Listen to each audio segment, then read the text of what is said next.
مساء الخير يا جماعة، إن شاء الله كلكم تبقوا بخير. أنا رينا سليمان من شركة ييرهوم للخدمات العقارية. احنا النهاردة معانا فيلا نموذج ما أعتقدش إن أنا قدمته قبل كده، والفيلا موجودة في كومباوند ليك فيو. الأرض مساحتها معانا 550 متر والمباني 350 متر. الفيلا تتكون من بازمنت أرضي أول من غير روف، لكن احنا معانا النموذج مختلف لأنه الدور البازمنت أو البدروم، يعني بس هو بازمنت يعني مرتفع، فاحنا هنسميه يعني أرضي مرتفع.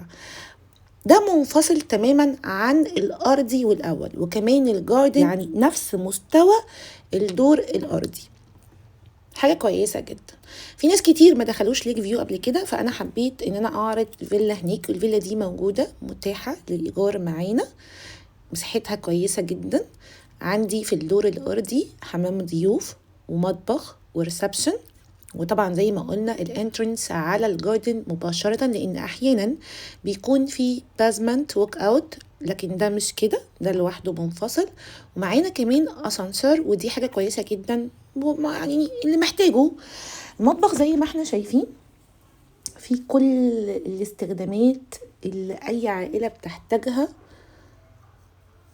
الفرش زي ما انتوا شايفين معمول له صيانة دورية. لو أول مرة تشوف القناة ما تنساش تعمل سبسكرايب وتفعل زر الجرس علشان يوصلك كل جديد. وأي سؤال في العقارات يا جماعة اسكرين على طول من غير تفكير.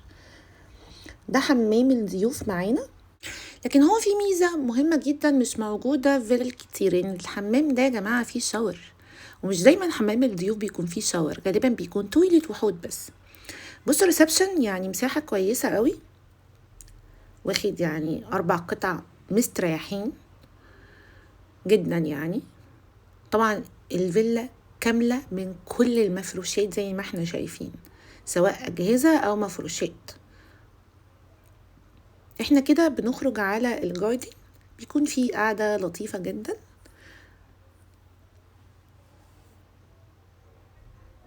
أنا هنا بحاول أفتح بس كان تقيل شوية. بحب أنا بقى البيوت اللي فيها سلك عشان الحشرات والحاجات دي. بصوا القعدة حلوة ازاي، شوفوا الجاردن معمول لها صيانة ممتازة بصراحة، هايلة. معلومة بس انه البازمنت او اللي ساكن في البازمنت هو مش هيأثر عليكم في اي حاجة تماما، في خصوصية كاملة ليكوا وليهم. بصوا الفيو عامل ازاي، شوفوا اللاندسكيب شكله عامل ازاي. بصوا حمام السباحة ازاي معمول له صيانة مع ان محدش هو ساكن في البيت.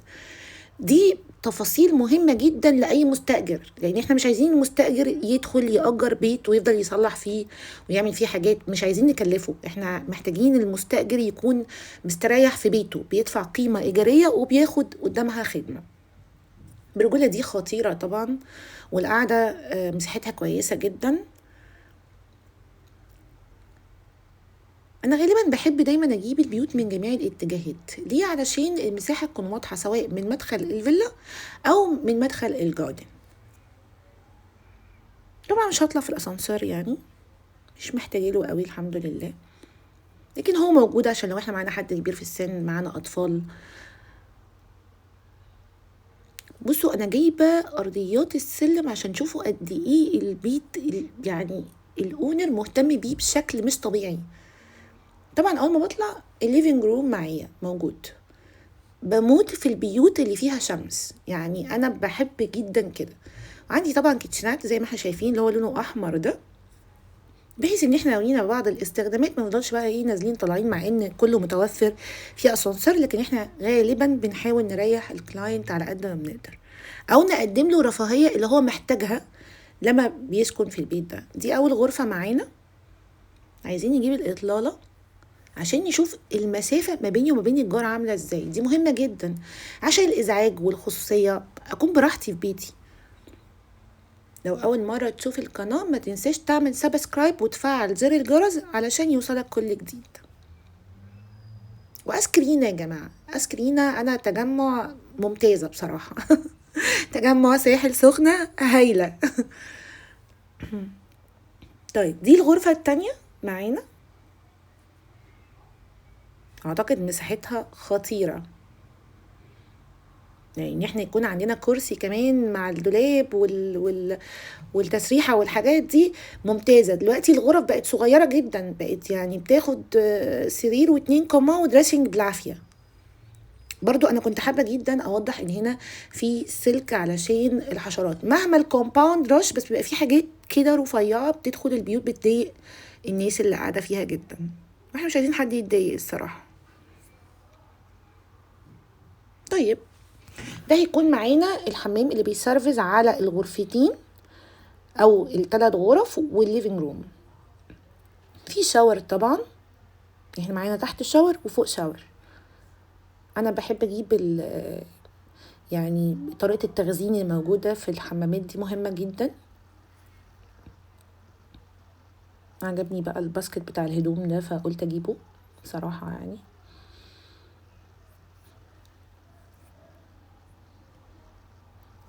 يبقى احنا كده عدينا اول غرفتين، وده الليفينج روم مرة كمان. هنا بحاول اوضح المساحة. وبعدين دي الغرفة الماستر معانا، ده حمام فيه شاور برضو. دي بأكد موضوع الشاور عشان في بعض العملاء ليهم طلبات، فانا بحاول اوضح لهم الطلبات. دي الغرفة الثالثة معانا.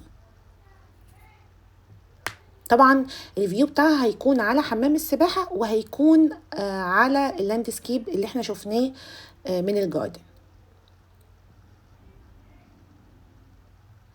الاسعار بتتغير لان انتوا طبعا شايفين احنا الوقت عامل ازاي، فاسأل دايما عن سعر اليوم دايما. ودي الغرفة الرابعة معانا، بيكون فيها دريسنج وفيها حمام كمان. فاحنا كده الدور الاول ده لوحده فيه 3 حمام.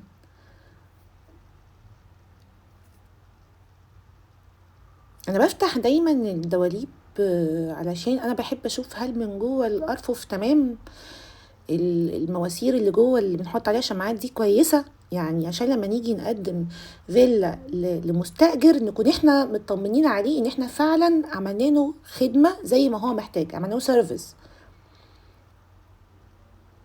كل احتياجاته موجوده في البيت. احنا بنأجر بالدولار مش بالمصري. اقل مده عندنا سنه، واطول مده 3 سنوات.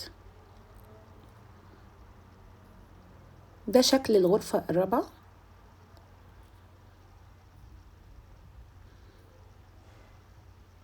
خطيرة. بصوا الفيو، يعني هو لو واقف بس كده في الغرفة يعني شايف الفيو عامل ازاي.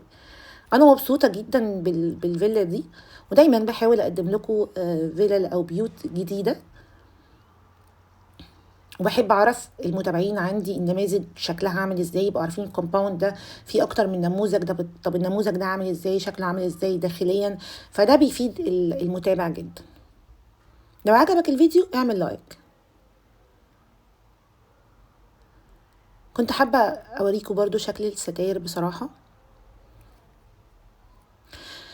طيب احنا كده خلصنا البيت. اي تفاصيل في اكتر من طريقة عشان تقدر تعرف بيها السعر، اسكرينا على 031 او تاخد الفيديو تبعته واتساب، او تسألنا عن السعر على الويب سايت www.yourhome-easy.net. رينا سليمان، شركة يورهوم عقارات وبس. اشوفكم قريب.